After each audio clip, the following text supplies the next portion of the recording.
네, 오늘 강의를 담당한 충남대학교의 이성우라고 합니다. 네, 저는 독립운동사를 전공하고 있고요. 오늘 제가 할 주제는 이제 여기 이제 충청도의 독립운동 이야기라고 해놨는데 큰 주제는 한국 독립운동과 의열투쟁이라는 주제고요.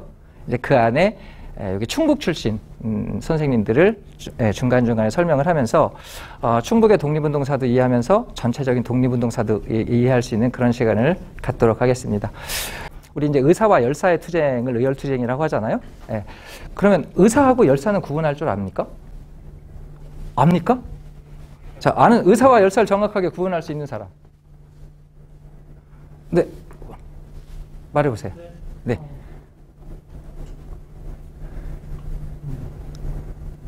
의사하고 열사를 구분해봐요. 네. 의사는 어떤 깊은 뜻이 있어서 홀로 아니면 네. 홀로 투쟁을 하는 것을 말하고 네. 열사는 저 시간 갑니다. 빨리빨리 말해야 되는데. 네.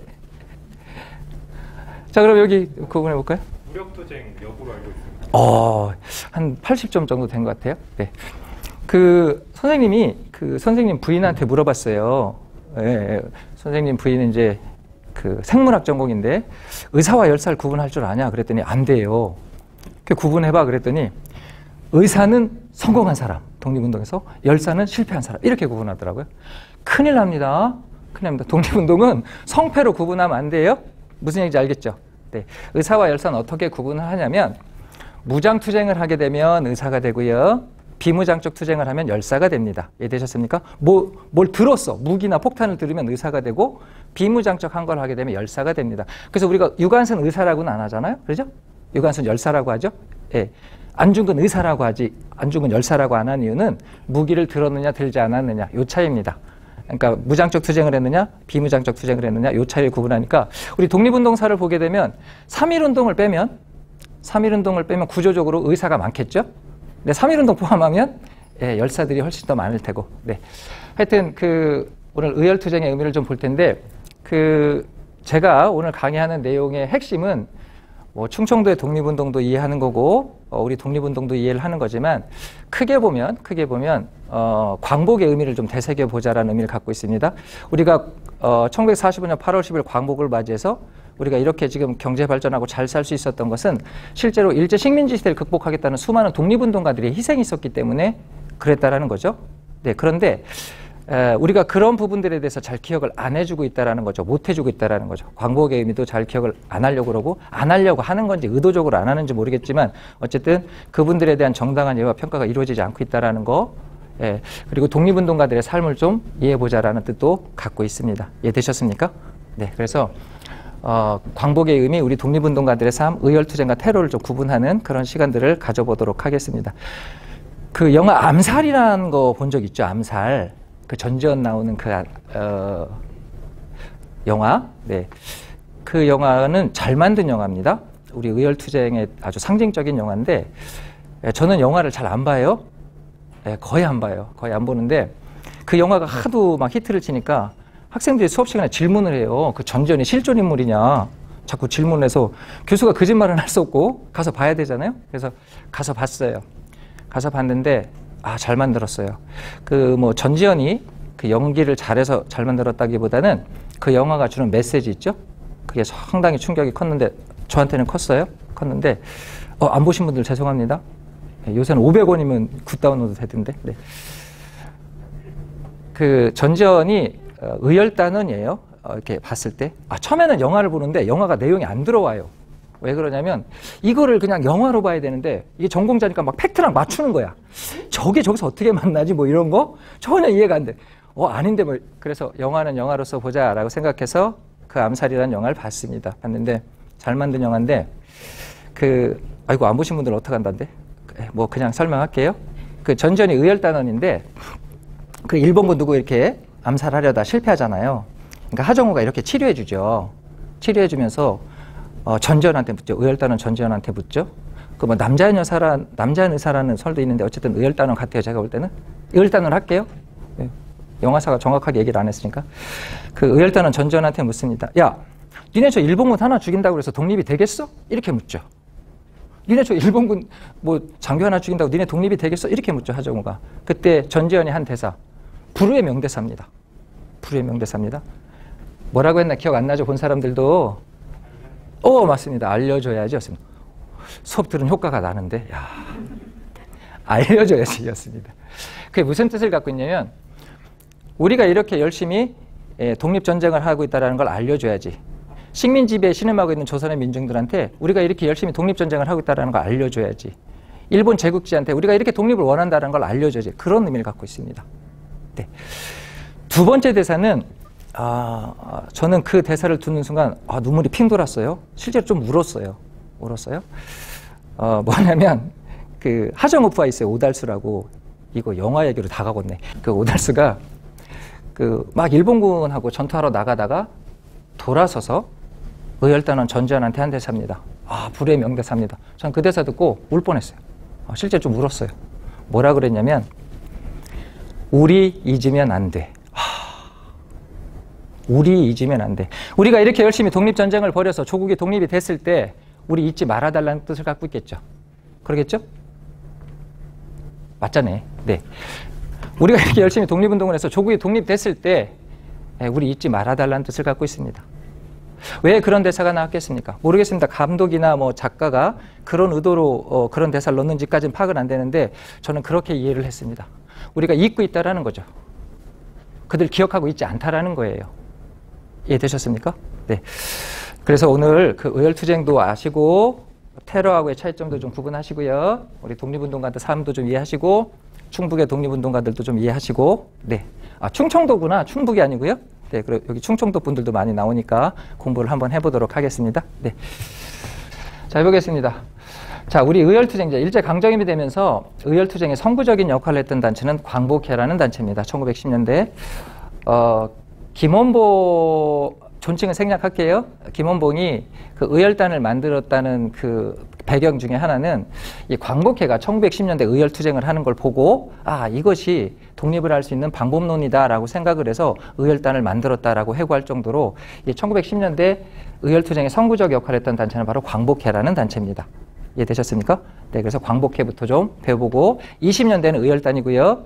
30년대는 한인애국단입니다. 네, 그 순서대로 한번 배워보겠습니다. 네. 이게 좀 어려운데요. 일반 선생님들은 어려울 수 있는데 광복회라는 단체가 있습니다. 이게 이제 1910년대 독립운동 단체인데 기존의 역사 교과서에서는 대한광복회라고 쓰여 있는 그 단체예요. 이 단체가 1915년 7월 15일 날 조직이 돼요. 대구 달성공원에서. 근데 이 조직이 전국적 조직이 됩니다. 1910년대 독립운동 단체 중에는. 그래서 풍기광복단이라고 있습니다. 저 풍기에서 1913년에 만들어진. 그 다음에 민단조합이라는 게 있어요. 1915년에 만들어지고, 그 다음에 달선침묵회, 조선국권회복단, 서북지역 세력, 이 세력들이 다 합쳐서 만들어지는 건데, 위쪽은 이제 의병전쟁 계열 분들이 고요. 풍기광복단이나 민단조합은 의병전쟁에 참여하셨던 분들이 주로 참여하신 단체고, 달선침묵회나 조선국권회복단은 계몽운동 계열의 독립운동 단체입니다. 이 단체들이 대구를 중심으로 해서 만든 조직이 바로 광복회라는 단체인데, 이 광복회뿐만 아니라 여기 안 써놨는데 풍기광복단하고요, 이 민단조합하고 광복회에서 활동하셨던 대표적인 충북분이 있습니다. 그분이 바로 정운기 선생이거든요. 충북 계산분이에요. 네, 대단하신 분인데 요건 뒤에 있다 얘기를 한번 해보겠습니다. 네. 예, 요 광복회가 참 독특한데요. 이거 좀 어려운데 우리 1910년 나라 망하기 직전의 운동을 국권회복운동이라고 하거든요. 나라도 있고 황제도 있고 백성도 있고 다 있는데 나라의 권리만 점점 일본한테 빼앗겨져 가고 있다는 거예요. 그래서 이걸 회복하는 방법은 두 가지인데 하나는 의병전쟁이고요. 하나는 계몽운동 계열이에요. 여기 자세히 설명할 수 없지만 이분들은 국권을 회복하는 유일한 방법은 무력투쟁을 통해서만 가능하다라는 거죠. 지금 실력은 좀 부족하지만 무기 들고 나가서 싸워야 된다라는 거예요. 계몽운동 계열 분들은 이 당시 사회진화론이라는 것에 영향을 좀 받거든요. 그래서 미래를 대비해서 실력을 좀 키워야 된다. 우리는 지금 일본 제국지랑 싸울 만큼 역량이 안 되기 때문에 학교에서 애들도 가르치고 군대도 모집하고 이렇게 실력을 키워서 미래를 대비해서 실력을 키우자라는 거예요. 그러니까 의병전쟁은 상당히 급진적이죠. 실천적이고 무장투쟁적 성격을 갖고 있고 이분들은 좀 온건적인 국권회복 운동론이죠. 그렇죠? 이게 뭐가 맞는 것 같습니까? 자, 한번 손 들어보겠습니다. 자, 의병전쟁이 맞는 것 같다. 똑같은 시기에 똑같은 목표를 갖고 하는 거예요. 계몽운동이 맞는 것 같다. 예, 4명, 5명? 몇 명이 앉아있는 거죠? 자, 13명은 그럼 뭐예요? 독립운동 하지 말자? 이게 정답은 없어요. 정답은 없고 가장 좋은 방법은 둘이 합쳐서 하는 거예요. 연합해서 하는 건데 우리 국권회복운동이 조금 한계가 좀 있었는데 서로 연합하지 못하는 모습들을 보여요. 이게 이제 근현대사를 보면 이 의병전쟁 계열 분들은 위정척사 사상을 바탕으로 하고요.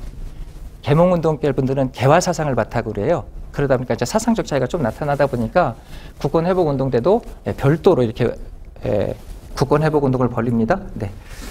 근데 우리 민족운동가 누구요? 깨닫겠죠. 합쳐서. 그렇죠? 합칩니다. 근데 나라 망하고 1910년대 합쳐집니다. 그래서 국권회복운동의 계몽운동 계열과 의병전쟁 계열이 합쳐져서 만든 투쟁 방략이자 이념 체계가 있는데 이걸 우리가 독립전쟁론이라고 합니다. 독립전쟁론. 네. 이제 1910년 나라가 뺏겼기 때문에 국권 회복이 아니라 뭐를 해야 된다? 독립을 해야 된다라는 거예요. 근데 그 독립은 전쟁을 통해서만 가능하다라는 겁니다. 단 지금은 아니라는 거예요. 일본 제국주의랑 싸울 만큼 힘을 키운 다음에 전쟁을 하자라는 거예요. 자, 그럼 전쟁을 통해서 독립을 하자라는 것은 의병전쟁 걸 차용한 거죠. 근데 실력을 키운 다음에 전쟁하자라는 것은 계몽운동 걸 차용을 한 거죠. 이해되셨습니까? 네, 이렇게 연합해서 만들어진 투쟁 방략이자 이념 체계가 있는데 이걸 뭐라 그런다고요? 독립전쟁론이라고 합니다. 네. 그래서 실제로 우리가 나라는 1910년에 뺏기잖아요. 독립운동은 1894년부터 독립운동인 거고 독립전쟁, 군대를 양성해서 실제로 일제랑 전쟁을 하기 시작하는 것은 1920년부터입니다. 그래서 대한민국 임시정부가 1920년을 독립전쟁의 원년 이렇게 선포를 해요. 예. 그래서 올해 2020년은 독립전쟁의 원년에 100주년이 되는 해고요. 그러다 보니까 우리가 만주 항일 무장투쟁이 1920년부터 이루어집니다. 1920년 6월에 봉오동 전투, 1920년 10월에 청산리 전투. 그래서 올해는 봉오동 청산리 전투 100주년이 되는 해기도 합니다. 이해되셨습니까? 네.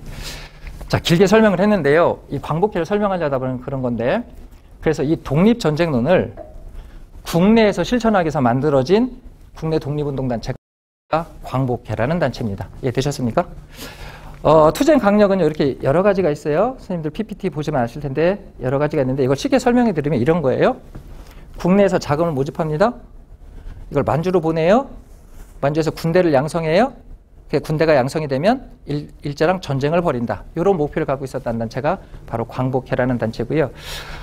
이 광복회는 3년 동안 열심히 군자금 모집도 하고 의열투쟁을 합니다. 의열투쟁을 하는데 대표적인 이제 요 조직도인데요. 본부가 있어요.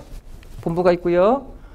국내외 연락기관들이 있어요. 상점을 위장한 여관 이런 것도 위장한 연락기관들이 있고 국내 지부가 있어요. 팔도 지부가 있어요. 전라도, 충청도, 경상도 팔도 지부가 있고요. 그 다음에 만주 길림에다가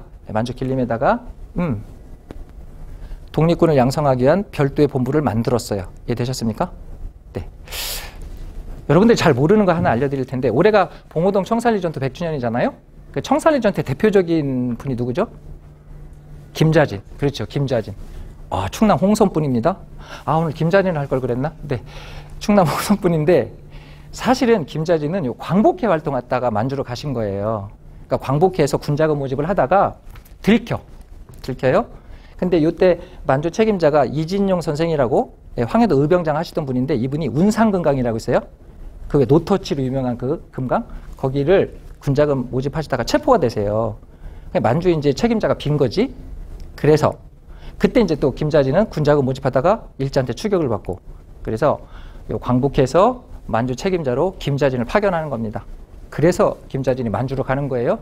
만약 광복회가 만주로 파견하지 않았으면 김자진 국내에 있었으면 아마 체포됐을 거예요. 네, 하여튼 역사가 그렇습니다. 다음 보겠습니다. 자, 그래서 광복회 의열투쟁인데 두 개가 아주 유명해요. 경상도 집에선 장승원을 처단하고요. 충청도 집에선 박용화를 처단해요.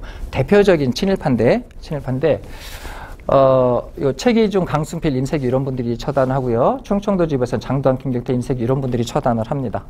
이게 이제 우리 의열투쟁의 선구적인 역할을 했다 그러는데 요 광복회 의열투쟁에서 중요한 게 하나 있습니다. 이분들은 친일파를 처단을 하면서 항상 사형 선고문을 붙여요. 그러니까 예를 들면 대표적인 친일파였거든요. 장승원이라는 사람이. 근데 장승원을 처단을 했는데 혹시라도 다른 사람들이 이 광복회라는 단체가 개인적인 원한을 푼 게 아니냐 이런 거 오해할까 봐 장승원 집에 사형 선고문을 붙입니다. 조국 광복을 하자는 것은 하늘과 사람의 같은 뜻이니 큰 죄를 성토하여 우리 동포들에게 경계하노라. 그러니까 이 의열투쟁이라는 것이 어떤 개인적인 것이 아니라 조국의 독립을 위해서 친일파를 처단했다라는 걸 붙여요. 네. 혹시 못 볼까봐 방에 하나 붙이고요, 마루에 하나 붙이고요, 대문에 하나 붙이고요, 마을 어귀에다도 붙여요. 꼭 보라는 뜻이죠. 네. 이때 이제 경상도 집에서 최기종, 강승필, 임세규 이런 분들이 이 두 분이 충청도 분들이죠. 의걸하고 피난을 하실 때 도와주셨던 분이 바로 정운기 선생입니다. 네. 대단하신 분인데요. 충북 괴산 출신이세요. 괴산 출신이고 1910년대 거의 모든 단체에 다 참여하십니다. 그래서 풍기광복단이라고 1914년에 풍기에서 만들어진 의병전쟁 계열의 독립운동단체인데 여기 참여하시고요. 그 다음에 여기 좀 확대 발전돼서 민단조합이라는 게 만들어져요. 문경에서. 여기에도 참여하십니다. 그러니까 1915년에 광복회까지 참여하셨으니까 이 정운기 선생은 웬만한 1910년대 독립운동단체에 다 참여하셨다고 보셔야 되겠죠. 네. 이분이 이제 여러 가지 활동을 하시는데요. 광복회 들어가시기 전에는 뭐를 하시냐면 요 김재성이라고 여러분들 PPT에는 이룰성자로 돼 있죠. 요 자로 바꾸셔야 돼요. 제가 오타냈더라고요. 이 김재성이라고 출신지는 밝혀지진 않았는데 충북 보은에서 의병 활동하셨던 분이에요. 이분하고 같이 대표적인 친일파들이 있습니다. 이완용, 박용효 처단 계획을 세우세요. 그래서 실행은 김재성 선생이 하려고 했고요. 무기를 정운기 선생이 구해줘요. 권총까지 다 전달을 했는데 실행은 못합니다. 사전에 발각돼서. 그래서 김재성 선생은 사형 판결을 받으셔서 순국하시고요. 정운기 선생은 징역 5개월을 형을 받습니다. 그리고 참여하신 것이 바로 광복회입니다. 광복회. 그러니까 투옥되고 나오셔서 바로 또 광복회 활동을 하신 거예요. 그래서 광복회 참여하신 다음에 군자금 모집 활동도 하시고요. 의열투쟁 지원 활동도 하십니다. 네. 이 되나요, 이제? 선생님 누른 거예요? 네. 제가 이렇게 사인을 주면 넘겨주세요. 네. 호흡이 안 맞네. 네. 자, 그래서 정운기 선생 좀 기억해 보겠습니다. 충북이 제출한. 근데 이제 광복회 논문들이나 이런 곳에서는 정운기 선생을 언급하는데 정운기 선생 단독 논문은 아직 없습니다. 네, 누군가가 좀 했으면 좋겠습니다. 네, 할 게 많아요. 네, 이렇게. 네. 다음 보겠습니다. 네, 의열단입니다. 의열단. 우리 이제 학교 다닐 때 교과서에서 의열투쟁 배우잖아요. 그 의열투쟁 대부분이 다 이 의열단이 한 거예요. 의열단이 한 거고 1930년대 이제 한인애국단이라고 있거든요. 그 한인애국단은 두 분이 유명하죠. 이봉창, 윤봉길. 이렇게 학생들이 봉봉 브라더스 이렇게 외워요. 그리고 나머지는 다 의열단이 한 겁니다. 의열단을 배워보겠습니다. 우리 의열단이 아주 상징적인 분이죠. 자, 언제 만들어지냐면 1919년 11월 10일 길림에서 만들어집니다. 자, 만주 길림에서 만들어져요. 조국 독립을 위해서 직접 행동하지 않으면 안 된다라는 뜻을 세우시고요. 김원봉 포함 13분이 조직을 하십니다.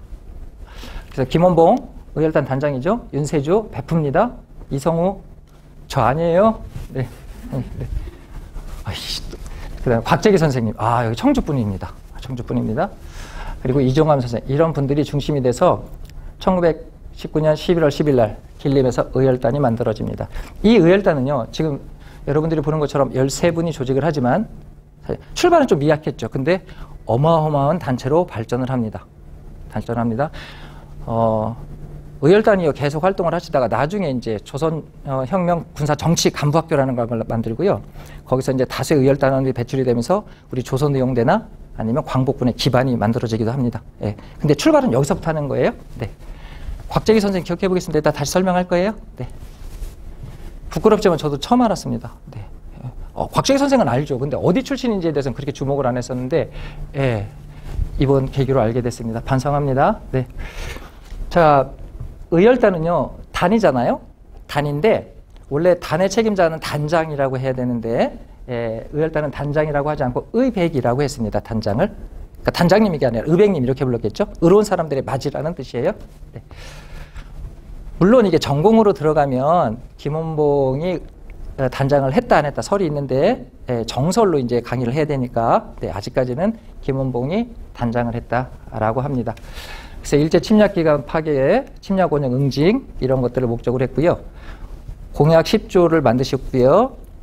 투쟁 대상을 정합니다. 5파괴 7가살이라고. 네, 요 정도는 좀 기억하면 좋습니다. 투쟁 대상 5파괴, 파괴될 5가지, 죽여야 되는 7가지. 네, 다음 보겠습니다. 자, 의열단 공약 10조가 있는데요. 제가 다 소개하지는 않고 1조만 올려놓은 겁니다. 1조. 1조를 왜 올려놨냐면 아까 말한 것처럼 우리 의열투쟁은 의사와 열사들의 투쟁이잖아요. 근데 이 의열단은 그런 뜻은 아닙니다. 그런 뜻은 아니고 단의 이름은 공약 10조 중에서 1조에 기반을 합니다. 내용은 이런 거예요. 1조. 천하의 정의로운 일을 맹렬히 실행하기로 함. 1조에. 우리는 천하의 정의로운 일을 맹렬히 실행하기 위해서 만들었다는 뜻이에요. 이 단체를. 그래서 천하의 정의의 의자를 따온 거고요. 맹렬의 열자를 따온 거예요. 그래서 의열단 이렇게 되는 겁니다. 이해되셨습니까?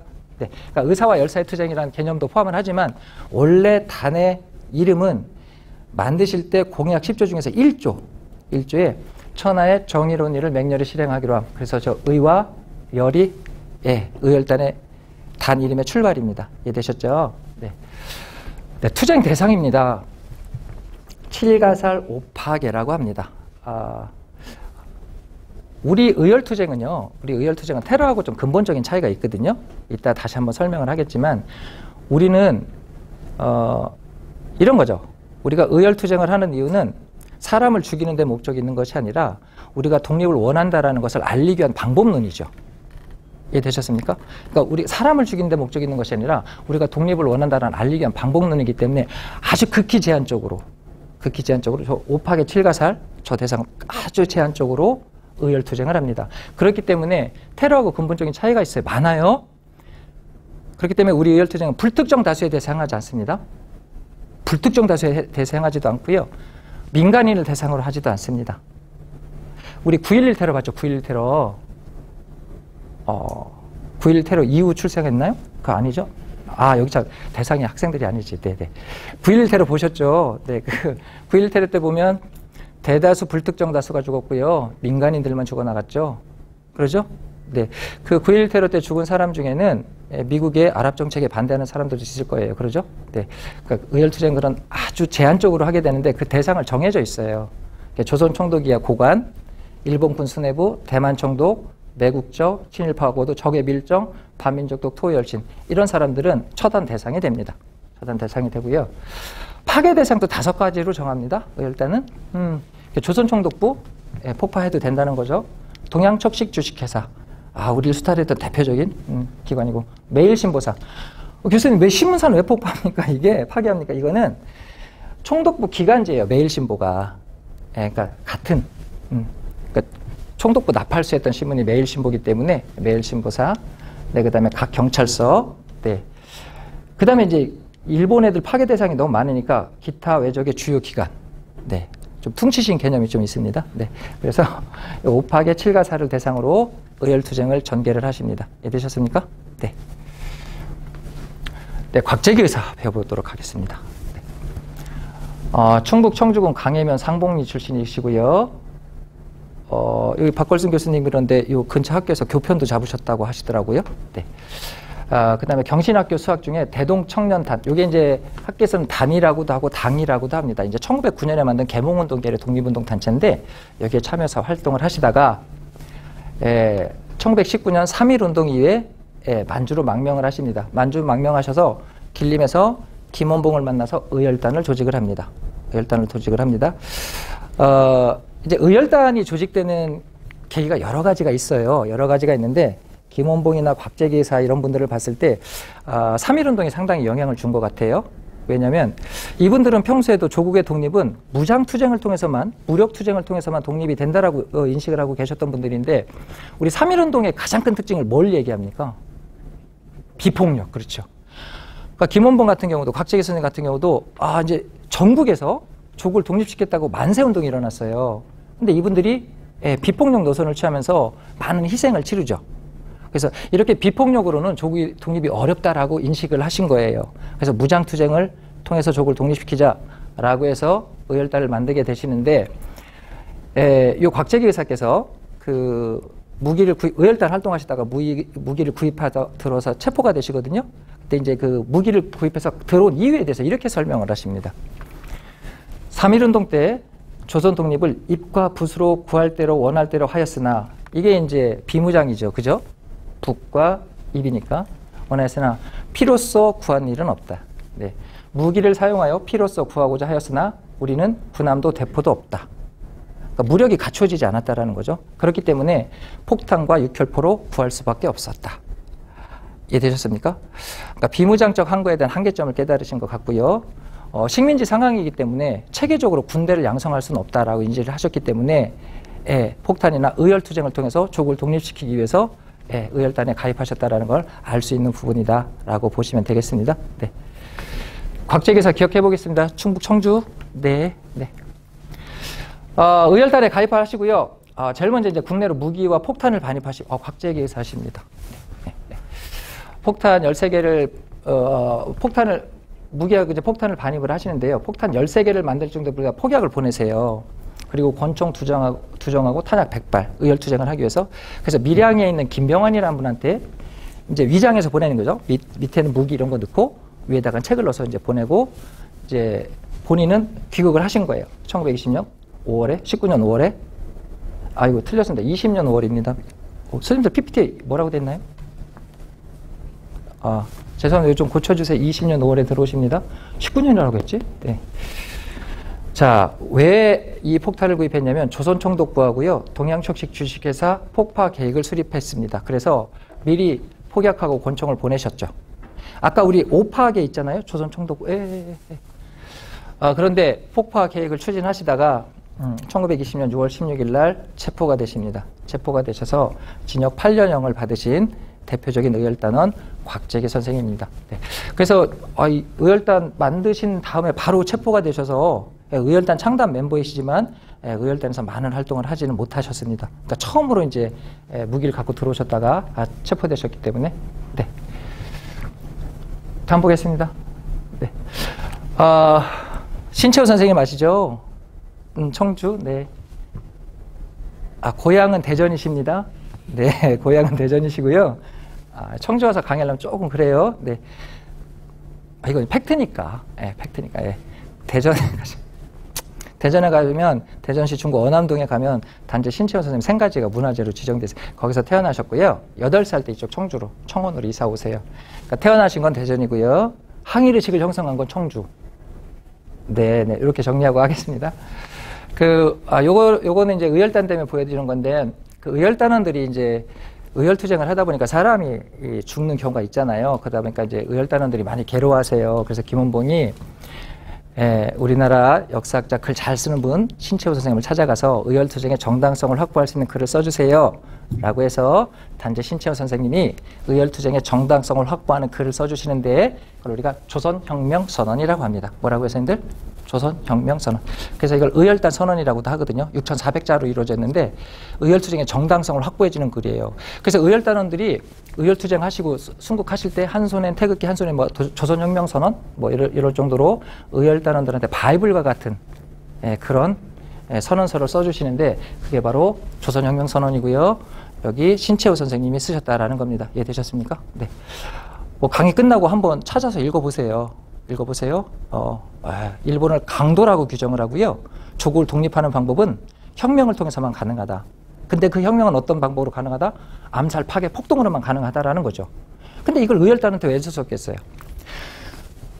조국의 독립은 혁명을 통해서만 가능해. 근데 그 혁명은 암살, 파괴, 폭동으로만 가능해. 근데 그 암살, 파괴, 폭동을 하는 분들이 누구라는 거예요? 의열단원이라는 거죠. 의열투쟁의 정당성을 확보해주는 글을 신채호 선생님이 써주십니다. 네. 이거 읽어보면 막 도시락 폭탄 찾아요. 막 뭘 던질 것 같아, 느낌이. 막 찾아줘요. 읽어보세요. 요거는 곽재기 선생님, 체포되고 재판받는 과정을 동아일보가 보도한 겁니다. 1920년 7월 30일자로 기억을 하고 있습니다. 네. 이런 것도 원문 요즘에는 인터넷에서 다 볼 수 있으니까 읽어보시면, 구체적인 내용들이 좀 자세히 나옵니다. 네. 의열단 활동들을 좀 보겠습니다. 우리가 충청도 분들만 볼 수 없으니까. 네, 박재혁 의사인데요. 1920년 9월에 부산경찰서 폭파 의거를 하십니다. 이분은 대단하신데요. 1895년 부산에서 태어나셨어요. 그래서 싱가포르에서 활동을 하시다가 김원봉 단장의 명을 받고 부산으로 오십니다. 부산으로 오시는데 원래는 박지혁 의사는 조선총독부를 폭파하려고 그랬어요. 이제 제일 대상이 조선총독부니까. 근데 부산에 들어오실 때 이미 일본 애들이 정보를 수집을 해. 20년대는 의열단이 국내로 돌아왔다 이런 정보만 입수되면 전국 경찰이 긴장을 합니다. 그래서 박지혁 의사 들어왔을 때 이미 정보가 누출이 돼서 의열단이 들어왔다는 이게 일본 애들이 인지를 해요. 예, 그래서 서울까지 가서 조선총독부 폭파를 하셔야 되는데 서울까지 가지 않으시고 이제 고향인 부산에서 부산경찰서 폭파 의거를 하십니다. 이때 부산경찰서장이 하시모토라는 애인데 고소적 수집하는 걸 취미로 갖고 있어요. 박지혁 의사가 전화를 걸죠. 예, 고소상인데 이런 고소가 있는데 사겠느냐. 그러니까 하시모토가 사겠다고. 예, 그래서 부산경찰서를 가죠. 가서 서장하고 마주 앉습니다. 예, 마주 앉는 순간 가방에서 고소적을 끝내는 것이 아니라 폭탄을 꺼내서 그 자리에서 폭파시키죠. 그러면서 우리가 독립을 왜 해야 되는지, 우리 독립운동가들 탄압하지 말라고 한참 꾸짖으세요. 예, 한참 꾸짖고 거기서 폭탄을 터뜨려요. 그러니까 본인도 죽을 수 있는 거죠. 같이 탁자 놓고 터뜨리니까. 예. 그 부산경찰서장 하시모토는 죽고요. 박지혁 의사는 무릎에 부상을 입으세요. 부상을 입으세요. 네. 근데 1921년 3월에 사형 판결을 받으십니다. 네.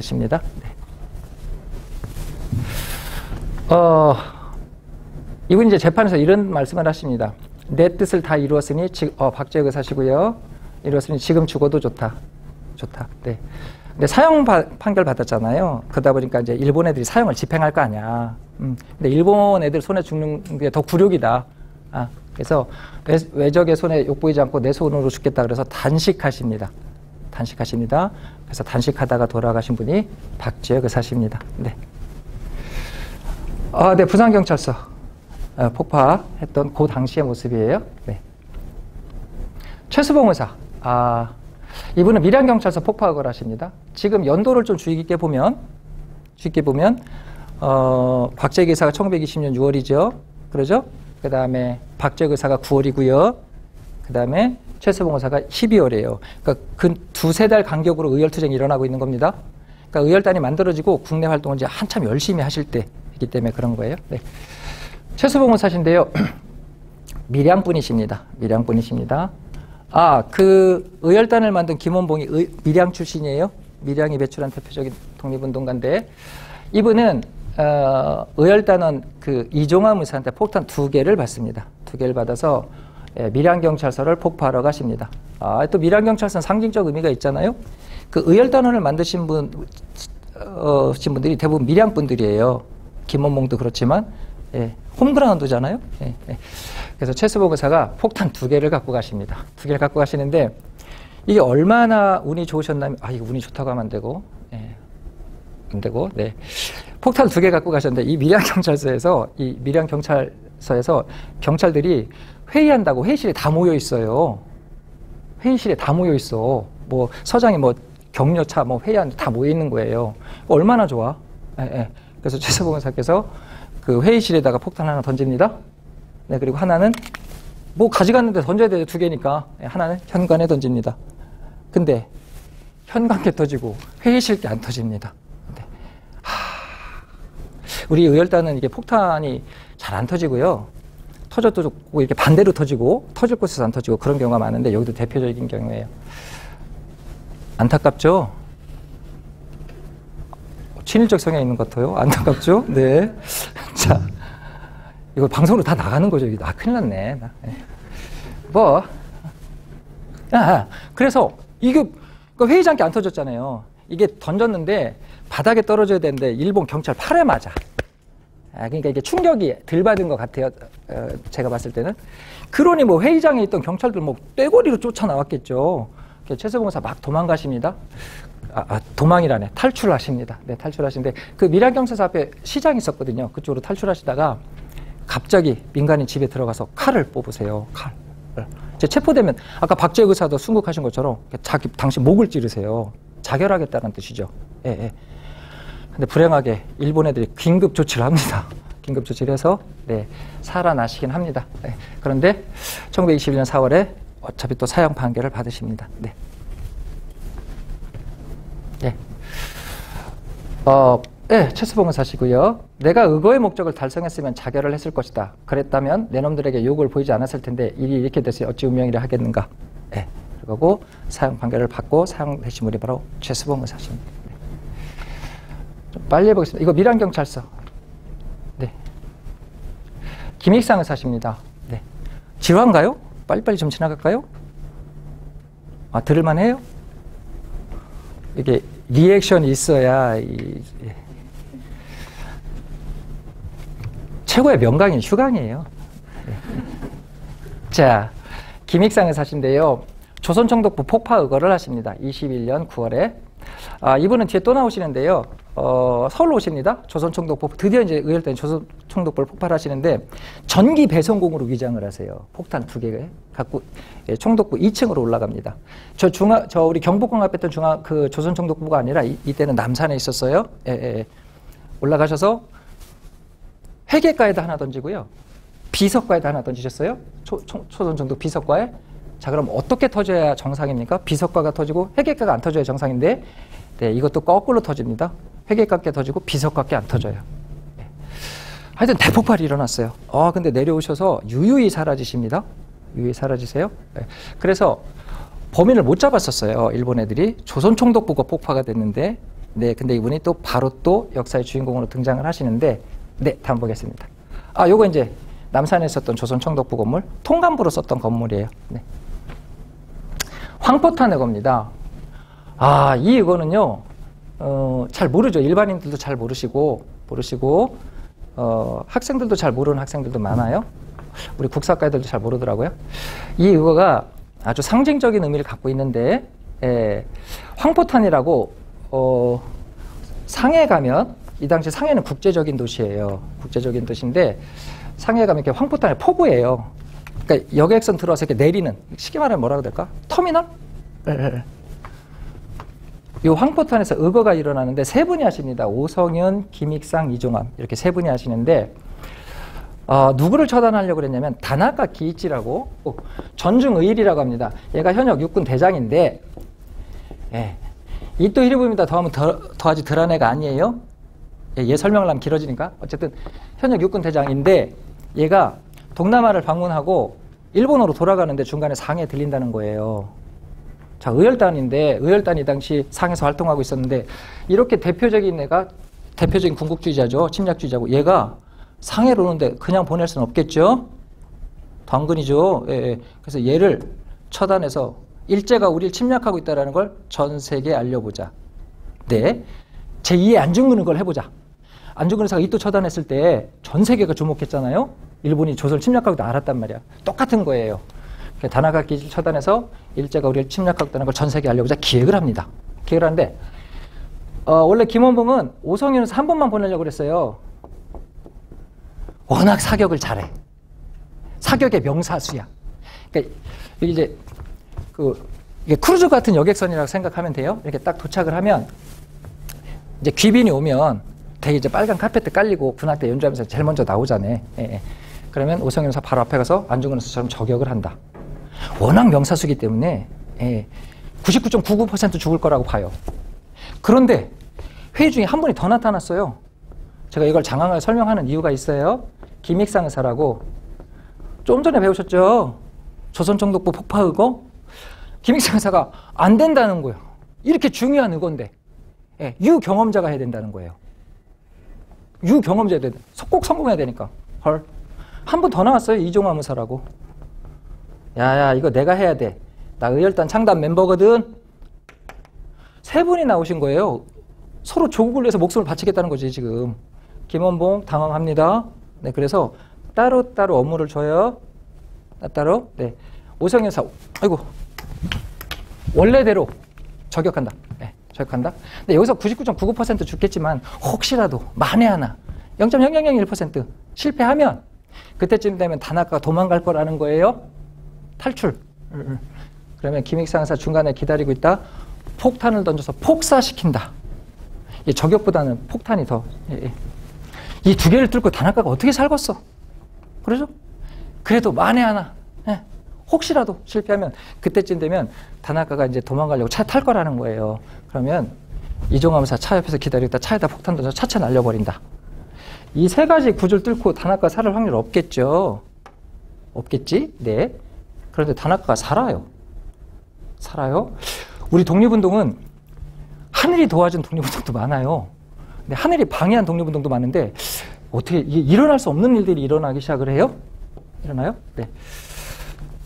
계획대로 됩니다. 다나카가 나와요. 그래서 오성윤 의사가 바로 앞에 가서 저격을 하는데 이거는 여객선이잖아요. 그러지?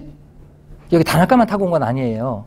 전 세계인이 다 타고 왔단 말이에요. 여객선에. 근데 이 배에는 미국인 부부 있어요. 스나이더 부부라고. 이 사람들은 브라질계 미국인인데 아들이 교통사고로 죽었어. 그래서 보험금이 많이 나왔어요. 그래서 이걸 가지고 세계 여행하고 있었어요. 그 부인 1호차 스나이더가. 내렸는데 왜 우리 그런 거 있잖아요. 막 통제하면 귀빈 나오니까 통제했겠죠. 통제하고 왜 통제하는 거야? 그러면서 지나간 사람 있죠. 오성윤에서 저격하는 순간에 그 옆을 지나가던 스나이더 부인이 소리에 눌러서 대신 맞아요. 이게 되게 근거리 사고기거든요. 이게 로또 맞기보다 더 힘든 이 확률이 적용이 됐어요. 스나이더 부인이 죽어요. 다나카 도망가기 시작합니다. 나를 죽이려는 사람 있나 보다. 근데 우린 기획하고 있었죠? 김익상 의사. 자, 김익상 의사는 웬 다른 사람이 맞았어요. 다나카가 도망가기 시작을 했단 말이야. 김익상 의사는 원래 폭탄이잖아요. 근데 자기도 권총을 갖고 있으니까 저격에 실패했으니까 권총을 뽑아요. 근데 이 권총을 몸을 맞추면 되는데 정확하게 죽여야 되잖아요. 머리를 조준해요. 그러다 보니까 이게 옛날 사람들 이렇게 모자 쓰는 거 있잖아요. 이렇게 생겨. 이 모자만 벗겨. 이게 왜 그렇겠어요? 이게 지금 걸어 나오는 거 저격하는 거하고 뛰는 거하고 차원이 많이 틀겠죠? 타겟이 움직이잖아요. 다나카 얘가 얼마나 열심히 뛰었겠어요. 얘도 육군 대장인데. 근데 장담 못 하는데 얘 태어나서 제일 빨리 뛰었을 거예요. 뛰니까 못 맞추고. 그게 어떻게? 원래대로. 원래 뭐였어요? 폭탄이잖아요. 그래서 저격이 실패하니까 폭탄을 꺼내서 던지는데 당황하신 나머지 안전핀을 안 뽑고 던지세요. 이게 두 가지 설이 있어요. 두 가지 설이 있는데 시간이 너무 없기 때문에 폭탄을 던져야 되는데 안전핀 안 뽑은 걸 인지하고 던지신 것 같아요. 제가 봐도. 근데 이게 충격에서 폭파될 거라고 생각을 하셨는데 그냥 던졌는데 안 터져요. 당연히 안 터지죠. 네. 안전핀을 안 뽑고 던져. 김익상, 이종하 의사 쭉 봅니다. 왜 미국 사람 안전핀 안 뽑고 쭉 봐요. 차에 탈 때쯤에 정확하게 뽑습니다. 이게 우리 수류탄처럼 이렇게 뽑는 게 아니라 나사형이에요. 그러니까 좀 시간이 걸려. 정확하게 풀어서 던져요. 정확하게 맞았는데 지랄하고 폭탄이 안 터져요. 안 터져. 그래서 살아요. 얘가 살아요. 어딜 찍는겨? 이 두 분은 체포되시고요. 이종화 의사는 탈출하세요. 탈출하시는데 김익상 의사가 우리 의열투쟁과 테러의 근본적인 차이점을 얘기를 하시는데 김익상 의사가 탈출하시다가 체포되시거든요. 체포되시는데 권총을 갖고 있었잖아요. 그러니까 자, 인지상정이지. 추격하는 경찰을 향해서 조준사격을 해야 자기가 본인이 체포되는 게 확률이 적겠죠. 저긴 아니구나. 체포되는 게 적겠죠. 근데 김익상 의사는 추격하는 경찰에서 조준사격을 하는 게 아니라 하늘에다 공포를 쏴요. 뻥! 뻥!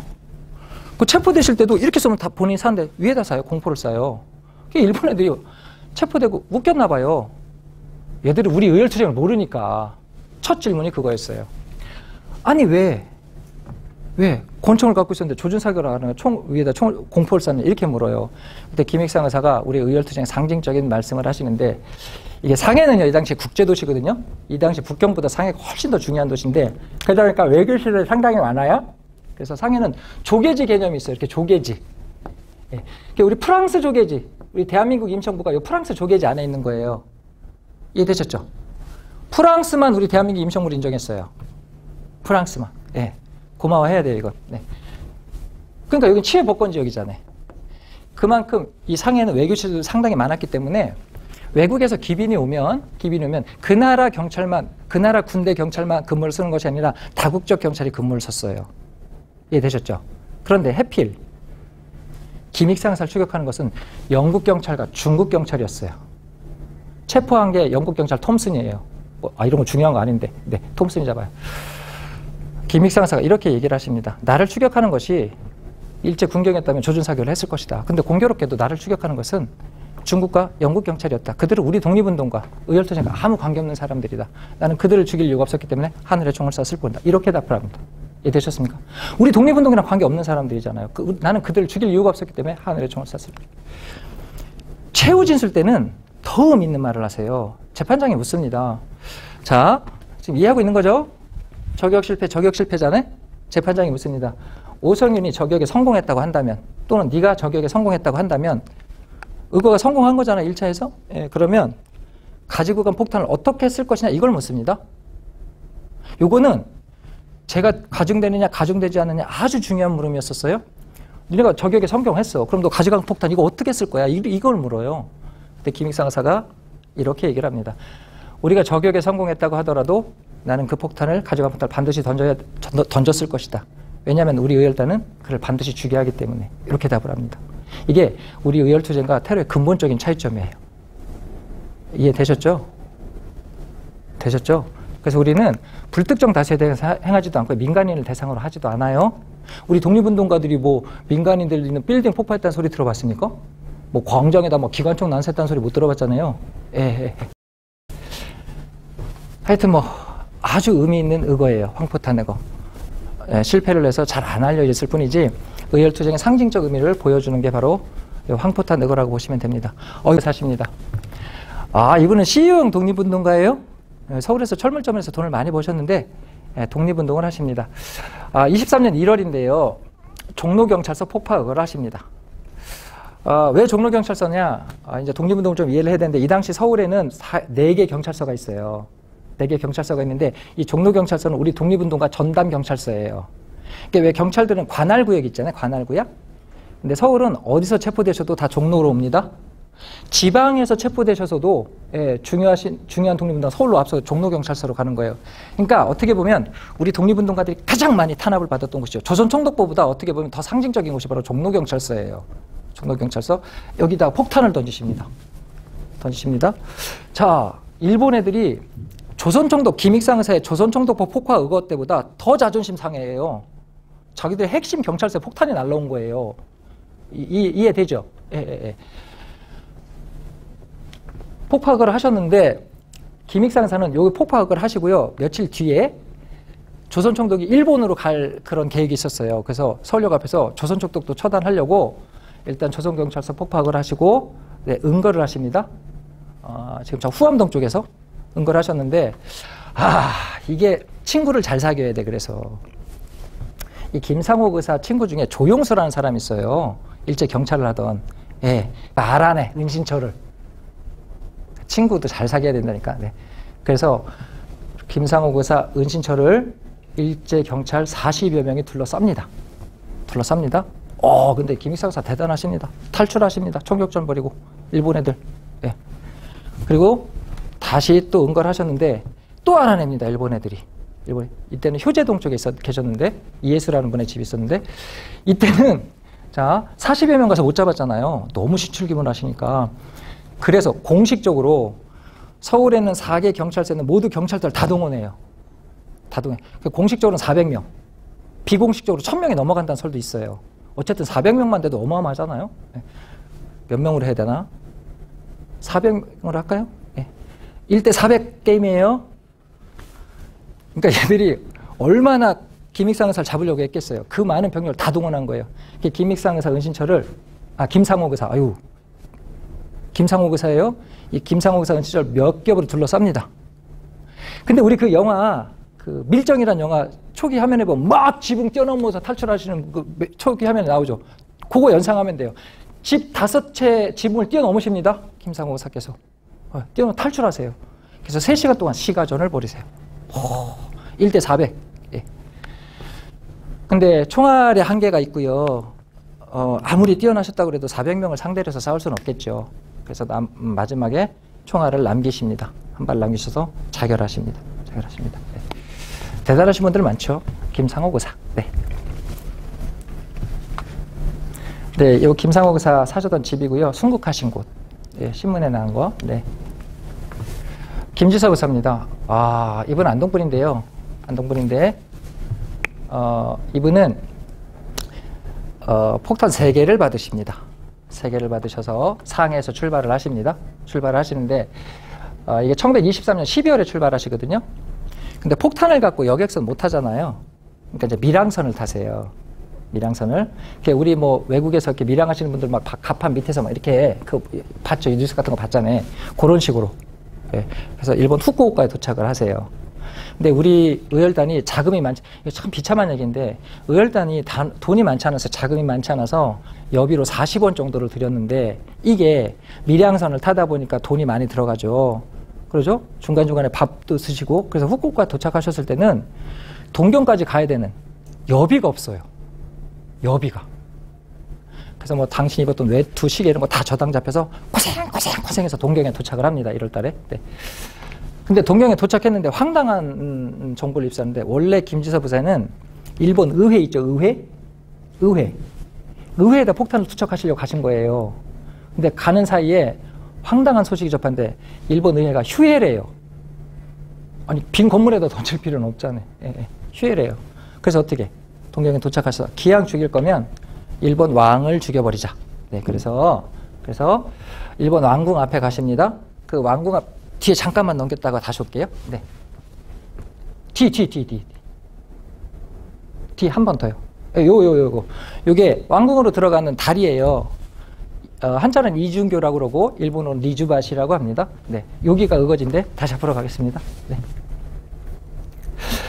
여기서 1월 5일 날 폭탄을 3개 갖고 가십니다. 저녁 한 7시 정도 됐습니다. 네. 이 폭탄을 갖고 왔다 갔다 하고 있었는데, 일본인 관광객 2명과 같이 있었는데, 이제 관람 시간이 끝났다고 나가라고 그래요, 경비병들이. 저 근데 김지섭 의사 지금 어디 가실 데도 없죠? 그렇죠? 고생해서 왔는데 상당히 고민되셨을 거예요. 폭탄 3개를 갖고 왔는데. 그게 어떡합니까? 왔다 갔다 하고 있었는데, 그러니까 경비라던 경찰이 와, 일본 경찰이. 당연히 의심하겠죠. 왕궁 앞에서 뭐 왔다 갔다 하니까. 요 강의 끝나고 서울에 가셔서 청와대 앞에서 뭐 끌안고 왔다 갔다 해보세요. 바로 잡지. 에이, 당연하지. 예. 경찰이 와요. 그게 어떻게? 순간 선택을 한 거예요. 김지섭 의사가 하나 던집니다. 안 터집니다. 네. 뭐 던지니까 막 우리 근위병이라거나 왕궁 수비대 얘들이 막 옵니다. 2개를 더 던집니다. 안 터집니다. 네. 그래서 체포가 되신 분이 바로 김지섭 의사십니다. 안동분입니다, 이분. 네. 이분 무죄가 아니면 사형을 선고하라. 대단하신 분들이죠. 다음 보겠습니다. 네, 6년 전에 조선 독립운동은 3.1운동을 말합니다. 일본에 대한 선전포고이나 적에게 잡힌 나로서는 결코 항복은 아니하겠다. 정의를 생각하거든 방면할 것이요, 그렇지 않거든 사형을 선고해달라. 네, 이렇게 말씀을 하십니다. 네. 멋있죠? 안 멋있어요? 감동이 없어. 여기는 막 유명한 말 이렇게 써놔도. 나석주사십니다. 여러분들 많이 배웠을 거예요. 그렇죠? 고등학교, 중고등학교 때 동양척식 주식회사 폭파업을 하신 분입니다. 네. 이분은 황해도 해령분인데요. 2군데를 타겟으로 하십니다. 동양척식 주식회사하고 조선식산은행. 네, 폭파업을 하시는데 2군데 폭탄을 다 터지진 않습니다. 그래서 일본 애들하고 시가전 벌이다가 똑같아요. 그 총알이 부족해요. 그래서 마지막 3발을 가슴에 대고 쏘세요. 예, 근데 이게 폭탄도 안 터지지만 총알도 현찮았나 봐요. 사세요. 일단은 사세요. 그래서 병원에 가서 응급조치를 하셨는데 잠깐 살아나셔서 본인의 이름은 얘기하고 순국하세요. 일본 애들이 병원까지. 예. 네. 다음 보겠습니다. 예, 동척 건물입니다. 많이들 보셨을 거예요. 네. 자, 의열단 20년대까지 배웠습니다. 네. 한인애국단 배워보겠습니다. 2분이십니다. 가까이서. 이봉창 의사, 윤봉길 의사. 네. 요거는 한인애국단에 가입하실 때 선서문이에요. 선서문이고요. 네, 무기를 들고 촬영을 하세요. 네. 윤봉길 의사는 여기 총을 들으신 거예요. 지금 화면이 잘 안 보이는가? 네네. 네. 대표적인 건데, 1932년 4월 29일 날 하십니다. 홍보공원에서 하시는데, 이날이 어떤 날이냐면 상해사변.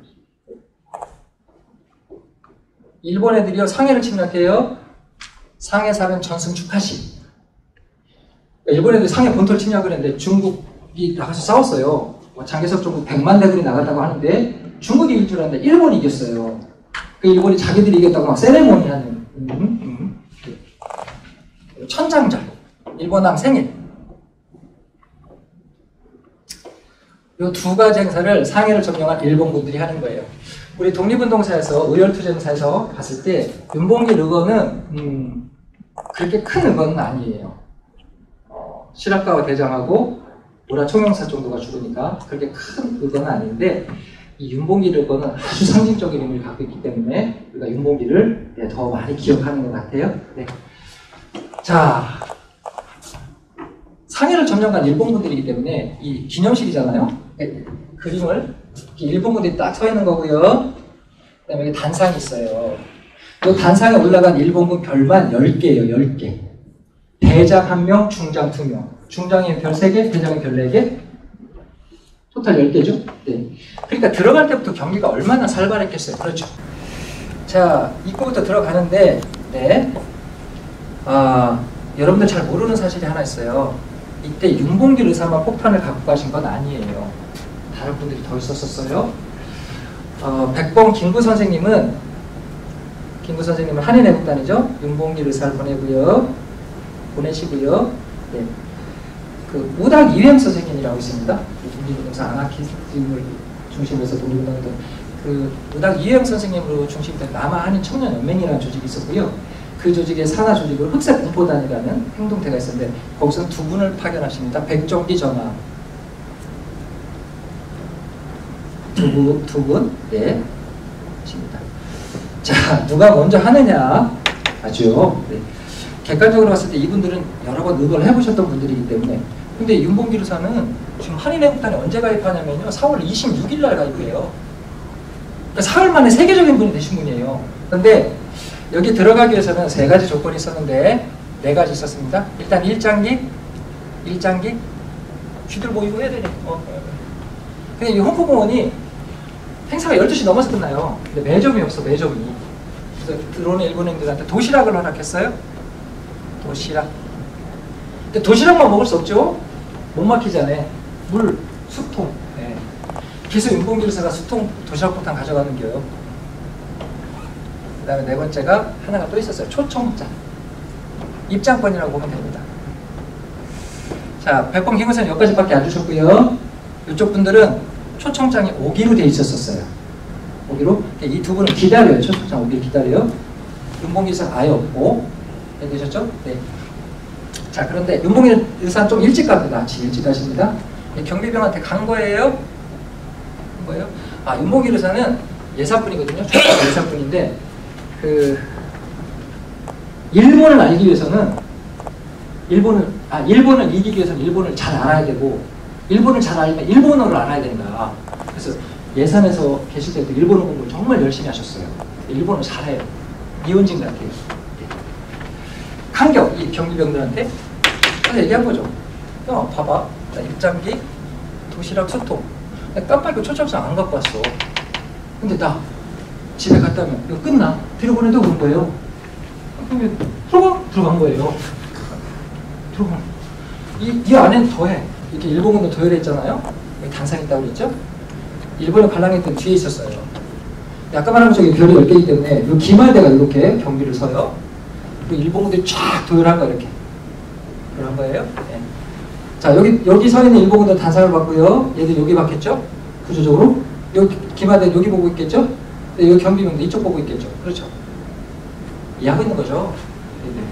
윤봉길사 여기쯤에 있었는데 헐, 하루 종일 답사도 했어요. 근데 그날은 일본 애들이 여기하고 여기 거리를 너무 넓게 잡은 거예요. 거리가 너무 넓은 거예요. 그러니까 구조적으로 윤봉길사 던져도 안 나가. 이게 뭐 유현진도 아니고 안 돼, 이게. 안 돼.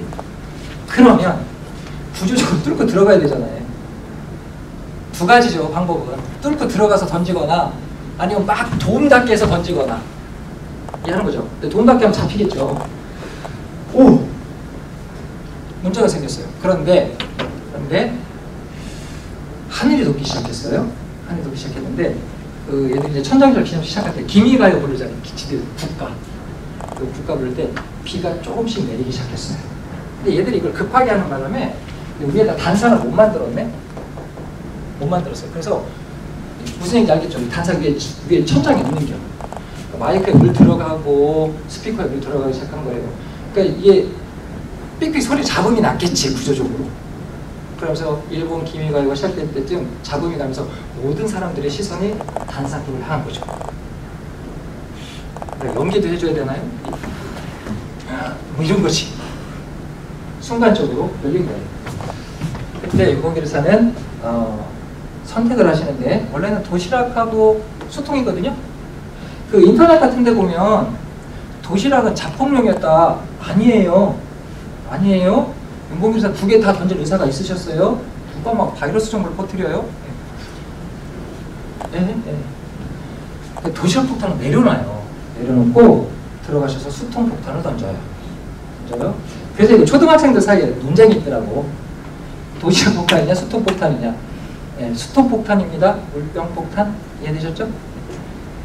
도시락에 물통을 포함한 개념이다. 그럼 도시락이고 나누면 물병이고. 윤봉길 의사 좀 배워보겠습니다. 충청도 분입니다. 1908년에 예산군 덕산면 실양리라는 곳에서 태어나세요. 아버지가 윤하원이라고 그러시고요. 어머니가 김원선 여사세요. 원래 윤봉길 의사는 여기 예산군이고요. 할아버지가 서산분이에요. 그리고 이제 이사 오셨는데 윤봉길은 가난하지 않았는데 할아버지가 정말 열심히 일만 하셨대요. 그래서 별명 윤두더지 뭐 이런 별명이 있으셨다고 그래요. 그래서 일정한 부를 형성하고 계셨는데 그 어머니가 김원상 여사신데 이분이 윤봉길을 이제 어렸을 때 좀 적응을 잘 못했나 봐요. 그래서 밤에 천자문도 가르치고 동문서술도 가르치고 그래서 윤봉길을 일정 수준으로 끌어올려요. 네, 되게 어머니들이 훌륭하신 독립운동가들이 훌륭하신데 그래서 1918년 11살 때 덕산 공립보통학교에 입학을 하세요. 덕산 공립보통학교. 자, 그러면 우리 보겠습니다. 11살 때 1918년 덕산 공립보통학교 1학년이에요. 자, 그럼 2학년에 올라가면 몇 년입니까? 1919년. 그렇죠? 네. 지금은 우리가 4월 달에 개학을 하지만 일제강점기 때는 4월 달에 개학을 합니다. 일제 시스템에 따라서. 네, 이제 1919년에 전국적으로 3.1운동이 일어나죠. 학생들이 3.1운동이 3월 1일 날만 일어난 줄 알아요? 아니에요. 3월 달에 시작해서 5월 달까지예요. 근데 3월 말에서 4월 초에 가장 왕성하게 일어나요. 근데 윤봉길 의사가 그랬답니다. 덕산 공립보통학교 갔다 오시더니 부모님 앉으시라고 그랬대요. 그러더니 뭐라고 그랬냐면 12살짜리 윤봉길 얘기예요. 저는 더 이상 덕산 공립보통학교는 다니지 않겠다라고 했다고 합니다. 그게 왜 그러냐 그랬더니 오늘 학교를 가다가 만세운동을 못 겪었는데 만세, 3.1운동인데 이 만세운동이 충격을 준 것이 아니라 이거를 무자비하게 탄압하는 일제가 충격을 준 거예요. 이렇게 우리 민족을 탄압하는 일제 식민지 교육을 더는 받고 싶지 않습니다. 라고 했다고 합니다. 자, 우리 애가 그랬으면 전 한 대 때렸을 거예요. 부모님들 그때는 옳다. 그만두라. 그래서 자퇴를 하십니다. 윤봉길의 최종 학력은 초1입니다. 네, 최종 학력 초등학교 1학년입니다. 지금 덕산 초등학교거든요. 덕산 초등학교 가면 자랑스러운 동문, 그래서 윤봉길 의사 동상 있어요. 1년 다녔는데 어쨌든 동문이에요. 네. 근데 뭔가 배워야 되잖아요. 그렇죠? 그래서 이 예산에 있는 서당에 다니세요. 오치서숙이라고 이제 성주록 선생님이라는 분한테 한문을 배우는 거죠. 구학이니까 이제 공교육을 포기하고 서당이니까. 그럼 신학은 어떻게 그랬냐면 윤봉길 의사는 구학은 오치서숙에 가서 배우고요. 신학문은 동아일보를 본다든지 개벽이라든지 잡지 이런 것들을 구독해서 봐요. 그러니까 스스로 터득하는 신학문은 구학은 서당에서 배우고. 이해되셨죠?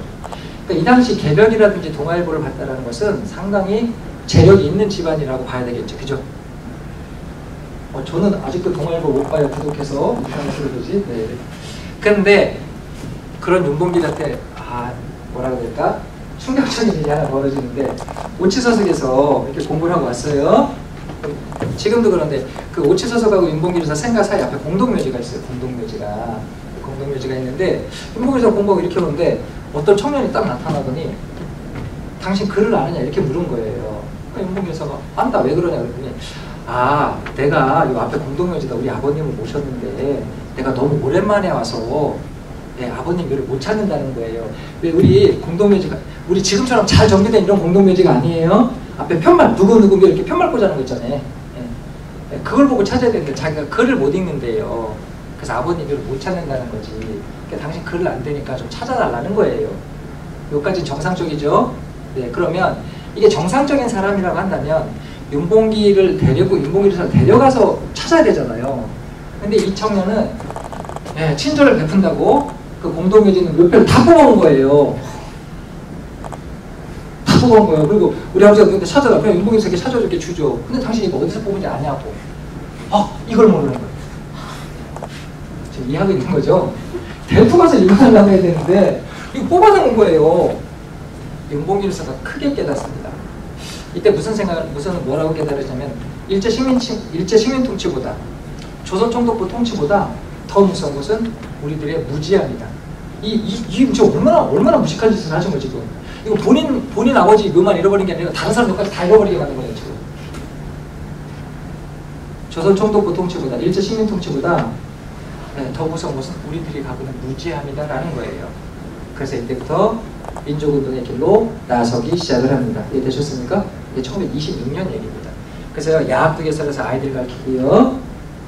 부흥원이라는 것도 만들어서 농촌 잘 살기 운동도 하고요. 농촌 개봉 운동도 하고 이런 일들을 해요. 쉽게 말하면 윤봉기를 폭탄만 던진 것이 아니라 1920년대 국내에서 개봉 운동을 전개, 농촌 부흥 운동, 농촌 운동. 이해되셨죠? 네. 농민운동 이런 것들 전개한 거예요. 그러던 윤봉길이 왜 상해로 가게 됐는가? 요거는 이제 윤봉길 그 의사가 태어나신 곳이에요. 광연당이라고. 네. 보관한 거예요. 네. 자, 선생님 제가 넘겨주세요. 넘겨주세요. 네. 무지하게 다운돼요. 막 설명하는데 넘어가면. 네. 다시 넘겨주세요. 네. 우리 다시 호흡 맞출 일은 없을 텐데. 네. 자, 그러다가 상해 망명을 하시는데 왜 그러냐면 농촌 개몽운동의 한계점을 깨달으세요. 이게 국내에서 농촌 개몽운동, 야학 이런 것들이 투쟁성이 많이 떨어지죠. 그렇죠? 그래서 한계를 깨닫는데 일단 광주학생운동에 큰 영향을 줘요. 광주학생운동이 이제 1920년 11월에 일어난 광주학생운동이 이 당시 막 전국적으로 보도되거든요. 그래서 광주학생한테 학생운동에 영향을 받고요. 그 영향을 받아서 이 윤봉길이 이 당시 야학을 운영하고 있었는데 이 야학에서 상당히 항일적인 교육을 하기 시작해요. 그다음부터 덕산 주재소에서 이 야학을 폐쇄시키고요. 윤봉길을 3년 동안 투옥시키세요. 이렇게 투옥됐다가 자, 졸지 마시고요. 자, 독립운동가들을 배우고 있습니다. 네. 투옥되다 훈련하시면서 무슨 생각을 하냐면 이런 방법으로 조국의 독립은 좀 어렵겠다라고 보신 거예요. 그래서 뭐를 결정하신다고요? 상해 망명을 결정을 하십니다. 상해로 출발을 하시는데 집에서 나오실 때요 유명한 말을 하나 써놓고 나오세요. 요거 좀 기억해 보겠습니다. 네, 여기 앉아있는 학생들도요. 장부 출가 생불판. 뭐라고요 선생님들? 장부 출가 생불판 이런 뜻입니다. 대장부가 집을 나가서 목적어가 생략돼 있어요. 뜻을 이루기 전에는 살아서 돌아오지 않겠다. 네, 장부 출가 생불안이라. 네, 저 말을 써놓고 나오십니다. 망명하십니다. 처음에는 중국 청도로 가십니다. 칭다오로 가시는데 근 1년 동안 가세요. 왜 그러냐면 이 청도에 가셨을 때 일본인 세탁소에서 일을 하세요. 왜 그러냐면 고향에서 나오실 때 그 월진회라든지 위친제라든지 이런 독립운동 하던 그런 조직들이 있거든요. 거기서 공금을 갖고 오세요. 그냥 쓰시면 되는데 이거 돌려줘야 된다 라고 생각하셔서 칭다오에서 맥주 생각하시면 안 되고 그래서 세탁소에서 일을 하셔서 돈을 벌어서 보내세요. 그러니까 이거 관둔다고 하니까 그 일본인 세탁소 주인이 왜 관두냐고. 자, 일 잘하지, 성실하지, 일본말 잘하지, 월급을 2배로 주겠다고 그래요. 네, 그때 거부합니다. 거부하시고 그거 하러 가면 되죠. 네, 31년 상해 도착하시고요. 근데 문제는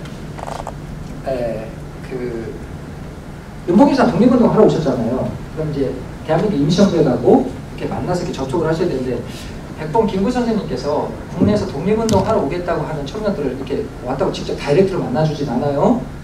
밀종인지도 모르고 유심히 관찰하시다 이렇게 선발을 하시는 건데 백범 김구 선생님 잘 못 만나요. 그래서 안중근 의사 동생분들이 있어요. 그분들의 도움을 받아서 뭐 공작 노동자도 하시고 뭐 이렇게 여러 가지 생계는 유지해야 되니까 모자 공장도 다니는 노동자로 일을 하세요. 그래서 네, 일을 하셨다가 한인애국단에 가입을 하신 겁니다. 네. 선생님? 네. 그래서 한인애국단에 가입한 것이 1930년 4월 26일이고요. 네, 이거는 4월 29일이고 28일 날 유서를 작성을 하십니다. 이 광고에서의 두 병정에게 이것이 유서예요. 아드님이 두 분 계셨거든요. 그 두 분한테 유서를 쓴 것은 4월 28일입니다. 네. 왜 느닷없이 이봉창 의사냐? 네, 괜찮아. 넘기려 맞았어요. 맞아, 정확하게 맞았어요. 네. 왜 느닷없이 이봉창 의사냐? 요 이봉창 의사의 동경의거하고요, 윤봉길 의사의 상해의거는 관계가 있기 때문에 그런 거예요. 두 분 다 한인애국단이라는 공통점도 있고요. 네, 가운데 이름이 봉자 들어간다는 것도 공통점이 있는데 이봉창 의사 결과물이 상해의거로 나타나기 때문에 요걸 좀 배워보겠습니다. 이봉창 의사 한인애국단 12명이니까. 네. 이봉창 의사는요, 강의를 하면 학생들도 좀 놀라요. 왜 그러냐면 본인들이 생각했던 독립운동가 이미지가 없기 때문에. 그런데 왜 그러냐면 이분이 용산분이에요. 용산분인데 문창학교를 4년 동안 다니시고요. 집이 가난하셔서 어렸을 때부터 노동자로 일을 하세요. 일본인이 경영하는 과자점이라든지 약방에 취직해서 일을 또 하시고요. 용산역에서 네, 일도 하세요. 근데 당연히 일본어 잘하시겠죠. 요 약방에 일을 하실 때는 전문 용어도 배우세요. 약 전문 용어. 네. 그런데 이렇게 일을 하면서 무슨 생각을 하냐면 나는 똑같이 일본인이랑 똑같은 노동 강도로 일을 하는데 왜 일본 사람들은 나보다 급여를 2배를 더 받을까? 식민지 조선 차별하잖아요. 똑같은 순로도로 일을 했어. 근데 일본인은 100원 받으면 딱 50원 받는 거예요. 그리고 일본인들은 엄청나게 조선의 민족주의 차별을 해요. 자, 그럼 대다수 보통 사람들은 이런 상황이 되면 어떤 생각을 합니까? 아, 일본 나쁜 놈들 독립운동했다 이런 생각을 가져야 되는데 이봉창 의사는 거꾸로 생각하십니다. 나는 조선인이고 일본인인데 똑같이 일인데 급여를 더 받아? 아, 민족적 차별을 받았는데 그걸 어떻게 극복하려고 하냐면 독립운동 이런 걸로 극복하시는 거 아니라 아, 그럼 내가 뭐가 돼야 된다? 일본인이 돼야 된다라고 생각하세요. 정반대죠. 우리가 생각했던 것보다. 내가 철저하게 일본인이 되면 차별 안 받겠구나. 그래서 정말 일본인이 되기 위해서 열심히 노력하신 분이에요. 이봉창 의사는. 그러니까 되게 민족 차별을 받거나 이런 울분을 일어나면 되게 독립운동만 민족의식이 올라오셔야 되는데 이분은 아, 내가 조선인이라고 그랬다. 그럼 내가 차별을 받지 않기 위해서 뭘 해야 된다? 일본인이 돼야 된다라는 거예요. 뼛속까지 일본인이 돼야 된다고 생각을 하십니다. 그래서 정말 일본어 공부 더 열심히 하시고요. 아예 일본으로 건너가세요. 25년에. 오사카로 건너가시고요. 오사카 가스회사에 취직을 하세요. 그리고 일본에서 생활하는 동안 한국말 거의 안 써요. 조카하고 같이 갔거든요. 네, 조카가 있는데 가지도 않고 한국 사람 만나도 일본말 안 써요. 제가 한국말 안 써요. 일본만 말해요. 철저하게 일본인으로 살기 위한, 다른 사람들한테 일본인을 인식시키기 위한 그런 방법론이에요. 그러니까 예를 들면 일을 하는데, 저만에서 일을 하는데 한국 사람이 와서 말이 안 통해서 물건 못 사요. 그럼 되게 같은 민족이니까 일본어 알으니까 통역해줘도 되잖아요. 아니. 어떤 일도 있냐면 일본인 사장이요. 너무 일본인 같아서 일본인 월급을 준 적도 있어요. 이해하는 거죠. 저는 그냥 당연히 일본인인 줄 아는 거지. 됐습니까? 네, 그런데 이렇게 철저하게 일본인으로 살고자 했던 이봉창 의사한테 충격적인 일이 하나 벌어지는데 그게 뭐냐면 히로히토 왕 즉위식이에요. 이봉창 의사는 일본 왕 즉위식에 참석을 합니다. 참석하는 이유도 참 대단하십니다. 뭐라고 생각하냐면 난 정말 일본인으로 살아야 되잖아요. 근데 나를 통치하는 우리 왕 정도는 한번 직접 다이렉트로 봐야 되겠다. 팩트예요. 난 정말 일본인을 살고 싶은데, 난 일본인을 살고 싶은데 적어도 나를 통치한 우리 왕 일본 왕은 봐야 되겠다라고 해서 즉위식에 갑니다. 즉위식에 갑니다. 네. 히로히토 왕 질방 즉위식에 가는데 문제는요, 가서 체포되세요. 보지도 못해요.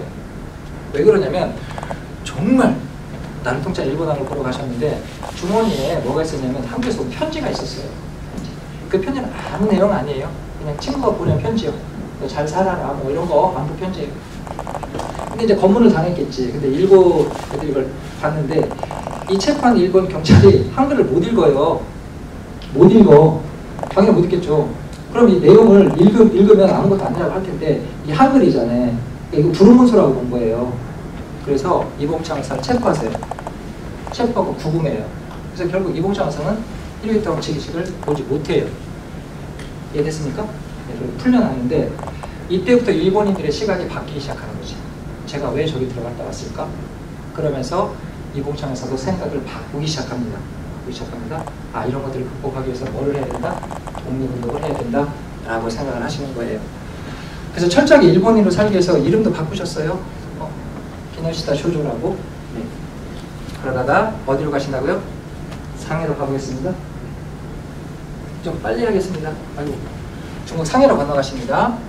그리고 대한민국 임시정부 청사를 찾아가십니다.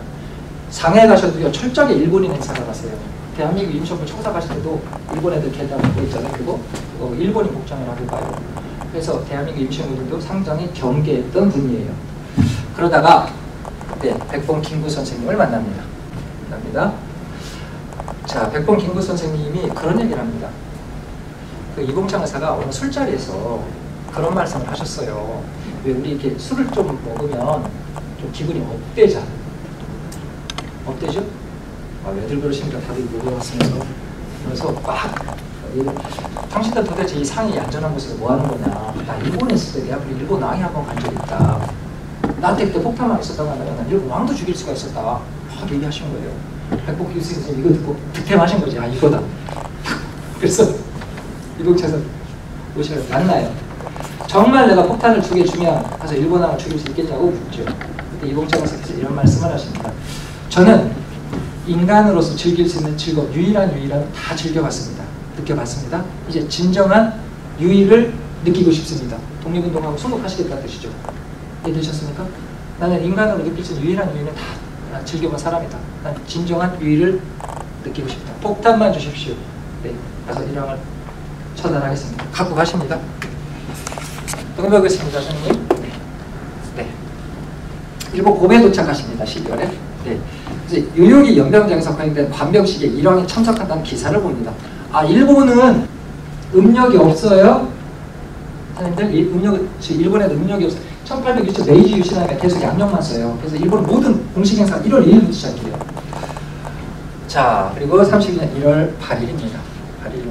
그 일본 왕이 행사하고요. 일본 왕궁으로 돌아갈 때 폭탄 2개를 갖고 가시죠. 근데 일본 왕 마차가 이렇게 지나가는데 이게 위장 마차가 있네. 이게 어떤 게 일본 왕 마차인지 모르게. 네. 그러니까 이봉창에서 벌써 선택을 했어야 되는 거예요. 그러니까 수학을 잘해야 되고 독립운동을 해. 네. 쭉 일본 왕 마차가 지나가는데 2대가 지나갔어요. 첫 번째 마차는 일본 왕 마차가 아닐 거라고 생각해.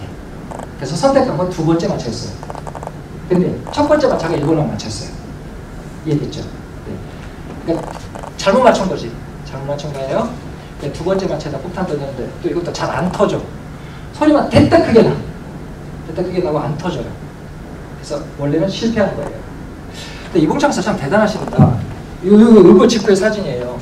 이거 직후 사진인데 통제를 했어요. 통제를 하고, 그렇죠? 일본 애들이 잡으러 들어와요. 그러니까 이봉창에서 체포되시는 줄 알았지. 아, 이제 나 의견을 다 했구나. 이렇게 하는데, 이렇게 쭉 오더니, 응? 이봉창에서 잡아오는 게 이봉창에서 앞에 있는 일본 청년 잡아가네? 지금 이해하는 거죠? 잡히는 일본 청년 잡아가.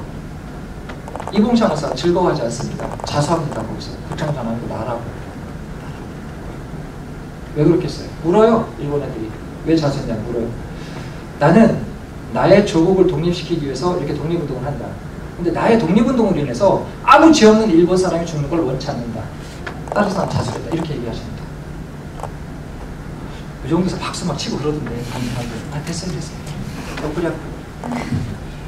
대단하시죠? 체포가, 아직. 자, 그랬는데, 자, 이 의거는 실패했어요. 실패했죠. 그렇죠? 실패를 했는데 일본을 발칵 뒤집어 놓습니다. 자, 제국주의 시대예요. 그렇죠? 가장 안전한 곳이 일본 도쿄예요. 그렇죠? 가장 신변보호를 받아야 될 사람이 누구야? 일본 왕이죠. 근데 거기 폭탄이 날라온 거예요. 일본 왕한테 이 위해를 가하면 대역죄가 돼요. 네, 대역죄 여기 사형이에요. 일본 왕한테 폭탄 이봉창에서 다행히 사형 집행하시죠. 돌아가세요 사형으로. 네. 일본 열도가 발칵 뒤집혀요. 그래서 일본 내각이 다 바뀔 정도예요. 그러니까 의거는 실패했지만 일본을 엄청난 충격에 빠뜨린 사건이 바로 이봉창의 동경의거예요. 근데 또 문제가 생겼어요. 이거를 중국 신문들이 보도를 하는데 이 당시 중국하고 일본은 상극이거든요. 만주사기 직후기 때문에. 그렇기 때문에 이 이봉창 의거를 중국 신문들이 보도를 하는데 대부분 보도 내용들이 어떻게 보도가 되냐면 참으로 애석한 일이다. 이해됐습니까? 너 왜 실패했니? 뭐 이런 거. 이봉창 사를 은사라고 표현합니다. 중국 신문들이. 그러니까 일본 애들 얼마나 지금 이해하는 거죠. 그러니까 논조들이 다 그래. 참으로 애석한 일이다. 왜 실패했어? 뭐 이런 거예요. 꼭 성공하지? 뭐 이런 거. 그리고 이봉창 사를 의사라고 표현을 해요. 그래서 일본 애들이 어차피 상해를 침략을 해야 되는데 뭐 뻔수가 없었어. 그런데 요거를 빌미로 삼아서 상해를 침략한 거예요. 이해됐습니까? 근데 여기서 중국이 이길 줄 알았는데 일본이 이겼네? 일본이 이겼어요? 지금 이제 상해에서 이겼다고 이거 할 때 윤봉길사 던져주신 거죠. 그러니까 이게 두 가지가 겹친 거예요. 그러니까 이봉창 윤봉길사의 의거는 연결돼 있어요. 따로따로 의거가 아니라.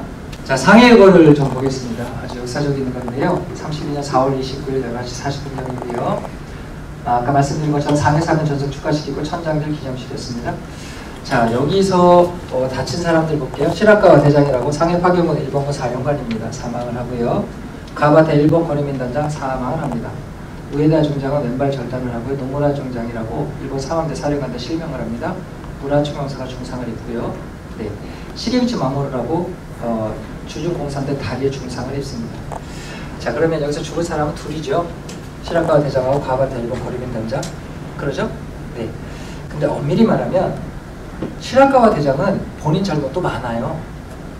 이 시라카와 대장은 현역 육군 대장인데 제처럼 또 재수없는 대장도 없어. 예편을 했어요. 육군 대신까지 하고. 그러니까 연금을 받고 생활하고 있었는데 상해사변 초창기 때 일본에 좀 고전을 해요. 그래서 좀 더 유능한 지휘관이 필요하다. 픽업한 거예요. 가서 죽었는데 가끔 뭐 유튜브나 이런 데 보면 시라카와 대장이 현장에서 즉사했다 그러는데 그건 아니고요. 일본 왕이 가장 아꼈던 육군 대장이래요. 네, 그래서 응급조치해서 살려내요. 죽은 게 아니에요. 그런데 육군 대장이잖아요. 그러니까 완치가 안 됐는데 막 병문안으로는 자기 군인들하고 같이 막 독주 먹기 시작한 거예요. 막 먹는 거예요.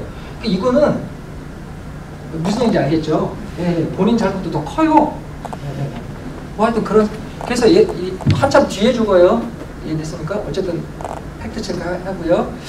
뭐 얘 죽고 중요한 거는 얘예요. 시게미치 마모루 빨간색으로 해놨죠. 왜 해냈냐면 이제 윤봉길과 여러 가지 의미가 있는데 가장 뭐 간단한 것부터 설명을 할게요. 저 시게미치 마모루라고 제가 이 당시엔 주중공사예요.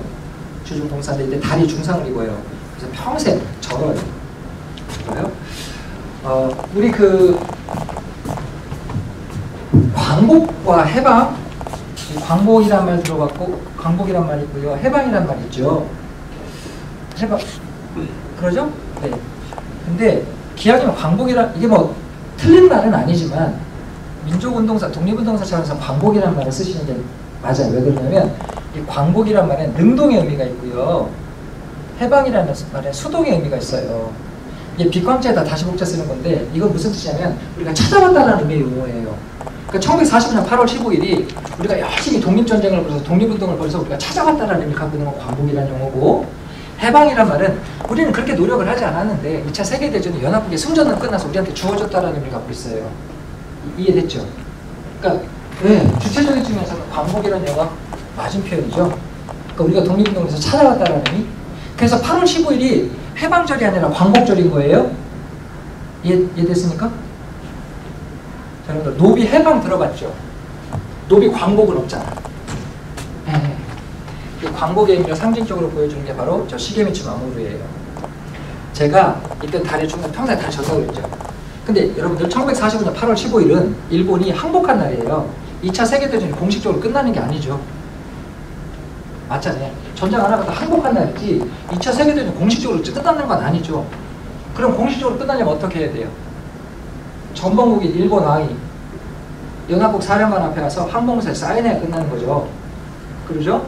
네. 그런데 연합국은 이상한 결정을 해요. 항공문서에 조인하는 거 일본항이 안 와도 된다 그래요.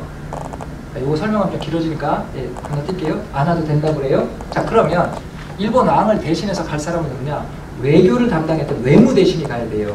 근데 시게미치 마모루가 계속 진급을 해요. 이때 다리 다치고 계속 다리를 졌는데 됐습니까? 그래서 1940년 8월 얘들이 패망할 때 우리가 광복 8월 15일날 내가 외무 대신을 해요. 외무 대신을 하는데 내가 앞에 가서 이렇게 사인해야 되잖아요. 갈 때 계속 다리를 절어요. 그리고 항공문서에 사인하는데도 다리를 절어요. 그러니까 2차 세계대전이 공식적으로 종전되는 자리에 우리 독립운동의 결과물이 난 거예요. 교수님 너무 확대 해석하는 거 아닙니까? 아, 상징적 의미를 갖고 있죠. 그러니까 2차 세계대전이 공식적으로 종전되는 자리에 우리 독립운동의 결과가 가 있었다는 거죠. 결국 우리가 독립운동을 해서 찾아갔다는 걸 아주 상징적으로 보여주는 게 바로 저 시게미치 마모루예요. 이해되셨습니까? 안 믿을 것 같아서 영상 갖고 왔습니다. 일본이 패전하고 항공문서에 사인하는 날, 일본 외무대신이 다리를 절며 나타났다. 홍구공원에서 폭탄을 맞은 시게미스였다. 다리에 폭탄을 맞은 이는 후이 외무대신이 되어 천황대신 항공문서에 사인했다.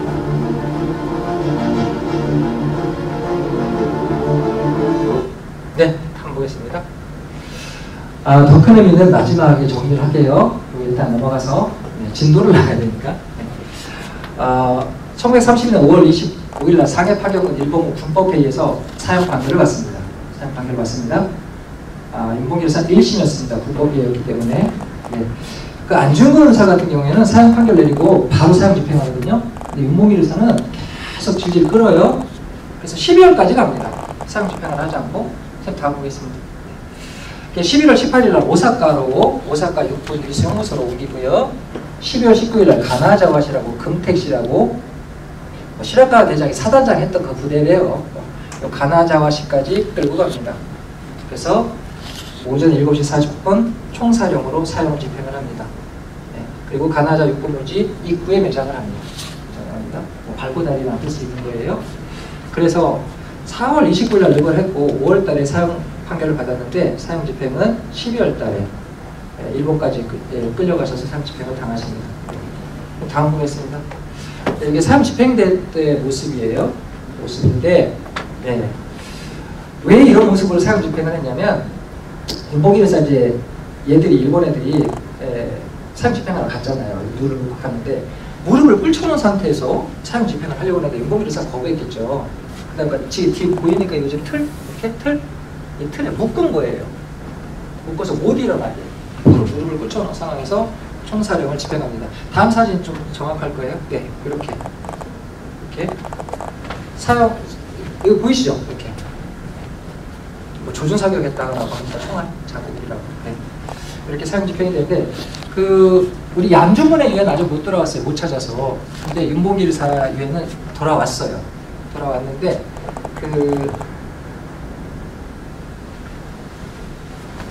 백범 김구 선생님이 한국하신 다음에 자기가 사지로 보낸 거 아니야. 엄밀히 말하면. 네. 한국하신 다음에 일본에서 독립운동하시던 독립운동가들한테 한국하기 전에 이봉창 윤봉길 유해 의사 유해를 찾아갖고 와라. 그래서 네, 찾아줬는데 요거를 책임졌던 분이 얼마 전에 영화에 있었던 가네코 후미코 나온 박열 의사가 책임을 가네코 후미코 여기 충북 분이시구나. 네네. 네, 모시고 옵니다. 근데 요 32년 12월 달에 그걸 하셨잖아요. 네. 종교 행사를 하신 스님하고 간수가 살아서 알려준 거예요. 발굴을 했는데 요 모습 그대로 나왔습니다.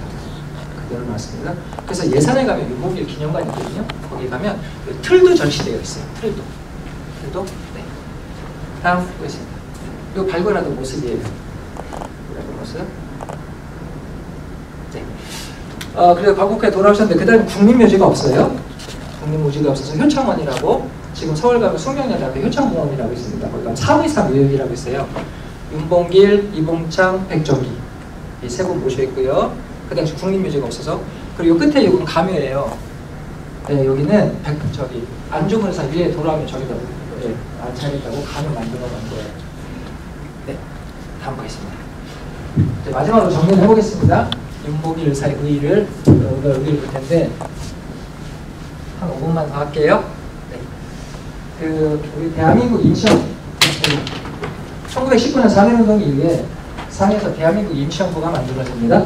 임시형부가 만들어지는데 임시형부는 두 가지 운동 노선이 있었어요. 뭐냐면 하나가 외교 독립론이에요. 크게 보면 외교 독립론. 네. 하나는 무장투쟁론이에요. 대한민국 임시형부는 운동 노선이 두 개입니다. 크게 본 거예요. 네. 이거 뭐냐면 조국을 독립하는데 외교를 통해서 하자라는 거고, 네. 무장투쟁론은 독립전쟁을 벌여서 조국을 독립시키자라는 거예요. 뭐가 맞는 것 같습니까? 자, 또 한 번 해볼게요. 자, 아까 써놨던 사람 손 들어야 돼. 외교 독립론 손 들어보세요. 그러니까 독립을 하는 방법은 외교를 통해서. 자, 무장투쟁론. 아니 왜 계속 아까부터 안 드는 거예요? 들었어요? 네. 이게 뭐 정답은 없는데 현실적으로 외교 독립론은 실현 가능성이 없다라고 저는 생각을 합니다. 무장투쟁론인데 안타깝게도 우리 대한민국 임시정부는 외교 독립론이 주도를 해요. 그러니까 대통령 이승만 외교 독립론, 국무총리 이동희 무장투쟁론이 됐죠. 근데 외교 독립론이 주도를 하다 보니까 대한민국 임시정부가 1920년대 넘어가기 시작을 하면 임시정부로서의 기능을 잘 못해요. 그러니까 뭐 이런 거지. 3.1운동에 정말 많은 인원이 들어가고 자금들이 모이기 시작을 했단 말이에요. 그럼 뭔가를 보여줘야 되는데 외교 독립론은 그런 성과들을 내지 못하죠. 그래서 임시정부 무용론이 막 등장하기 시작을 합니다. 단재 신철 선생님은 여길까요? 여길까요? 안 물어볼게요. 네. 네. 그래서 국민 대표회의까지 이뤄가면서 임시정부를 새로 개혁할 거냐 다시 만들 거냐 뭐 이런 논쟁들이 있을 정도로 임시정부는 많이 쇠락하기 시작을 합니다. 이해됐습니까? 네. 그랬는데 윤봉길 의사께서 상해 홍보관에서 폭탄을 던져주신 거예요. 자, 이 상해 의거 이후에 가장 놀란 사람은 누굴 것 같습니까? 당연히 일본이 놀랐고 얘들 놀랐겠지. 네, 놀랐고 또 하나 누구냐면 중국 국민당 정부의 장개석입니다. 그런 말을 했다고 합니다. 중국의 100만 대군도 못한 일을 조선인 청년이 해냈다. 그러면서 대한민국 임시정부가 중국 국민당 정부의 적극적인 지원을 받는 결정적인 계기를 만들어내는 게 바로 윤봉길 의거라고 할 수가 있습니다. 그러면서 이때부터 임시정부가 다시 활기를 찾기 시작한 거고요. 우리 독립운동의 재기를 마련한 그런 의거라고 보면 됩니다. 그래서 윤봉길 의거 이후에 우리 독립운동의 가장 큰 특징은 뭐냐면 한중연합작전. 이해되셨습니까? 네. 가장 큰 특징이라고 합니다. 그래서 윤봉길 의거 정도의 의거는 상당히 많은데 이렇게 높게 평가받는 이유가 대한민국 임시정부가 다시 재기를 할 수 있는 기틀을 마련했고요. 대한민국 임시정부가 다시 재기했다는 것은 우리 독립운동이 다시 살아나다라는 그런 의미를 갖고 있어요. 윤봉길 의거를 아주 상징적으로 대변하는 말 하나 제가 말을 하고 강의를 끝낼게요. 그 우당 이회영 선생님의 동생이 있어요. 이시영 선생이라고. 네, 그분이 대한민국 임시정부에서 활동을 하셨는데 그분이 광복 이후에 회고록에 이런 말씀을 남기십니다. 대한민국 임시정부란 아이가 물에 빠져서 익사 직전이었는데 윤봉길이라는 청년이 나타나서 이 아이를 건져냈고 이 아이가 자라서 지금 광복을 맞이했다. 이게 됐습니까? 대한민국 임시정부란 아이가 물에 빠져서 익사 직전이었는데 윤봉길이라는 청년이 나타나서 이 아이를 건져냈고 이 아이가 자라서 지금 광복을 맞이했다. 그만큼 우리 대한민국 임시정부의 활동을 다시 재기를 할 수 있는 기틀을 마련하는 거 바로 윤봉길 의거라고 보시면 되겠습니다. 이해됐습니까? 네. 쉬는 시간 없이 계속 했는데 지루하죠? 네. 자, 오늘 여러 가지를 배웠습니다, 선생님들. 의열투쟁과 테러의 차이점 배웠고요. 자, 의열단을 만드신 분이 누구라고요? 김원봉 의사도 있지만 청주 출신에 누구 있다고? 곽재. 1시간밖에 안 지났는데 곽재 의사 있고 그 다음에 의열투쟁의 선구적인 역할을 광복회라는 단체가 있었는데 그 단체에서 충북 출신의 계산 출신의 정웅리 선생이 열심히 활동하셨다는 거 배웠고요. 이해됐습니까? 네.